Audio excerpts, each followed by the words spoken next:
Hello, my name is Sean Keith. I'm the Sunday School and Discipleship Strategist for the Louisiana Baptist Convention. It's my privilege these 6 weeks to be with you on talking about the attributes of God. I just want to remind you how important understanding the whole unit is to teaching this one specific lesson, because remind people that we've already talked about God is holy and God is love.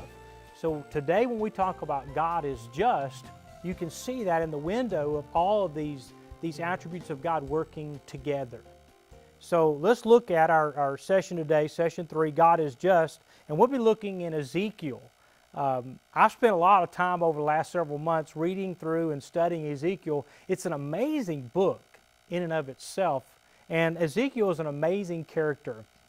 But when we talk about this specific passage, we're going to talk about how God is just.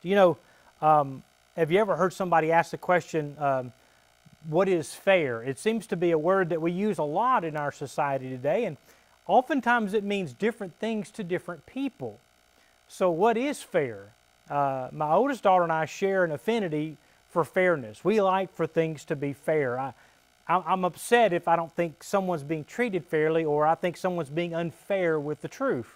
And I'll be honest with you, sometimes that can be a disturbing factor in my particular faith journey. So today, as you look at this, we need to not see things as we view or as we understand fairness, or that God is just. This is His character, and we need to learn, understand, and reflect His character of what is just, of what is fair. And that's what this lesson is about today. Because when we think about our sinful nature in mankind, we will always be unfair, because we'll always have a tendency to see things with our own bias, from our own experience, and we'll tend to view and judge others based upon that. God is the only one who sees things from the big picture, from the macro environment. And He begins to see things and understand things. So He understands things not only as looking at things at the whole world, but also in time of eternity, from beginning to end. So everything He says, everything He does is just. Oftentimes in our society, fairness is distributed by the one who has the most power. And they tend to give benefit to those who have the best relationship with them. But that's not an aspect of God. And so we need to discard our understanding of what is fair and begin to assume, as this passage teaches us today, assume what actually is God's character of justness and fairness. Have you ever been treated unfairly? Have you ever treated others unfairly? We're human. We will.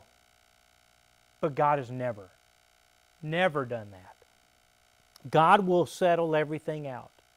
You can trust Him that even though you may think you've been treated unfairly, trust me, in the end, God's going to settle the score. He's the one that's going to resolve all this, and trust me, in the end, all this stuff won't matter. What so-and-so said, what so-and-so did, and all these things like that. What matters is what we understand in this passage today as we begin to understand the great attribute of God, that God is just. Let's look in Ezekiel chapter 18, and let's read verses 21 through 24, and then let's talk about that. Now, if the wicked person turns from all the sins he has committed, keeps all my statutes, and does what is just and right, he will certainly live. He will not die. None of the transgressions he has committed will be held against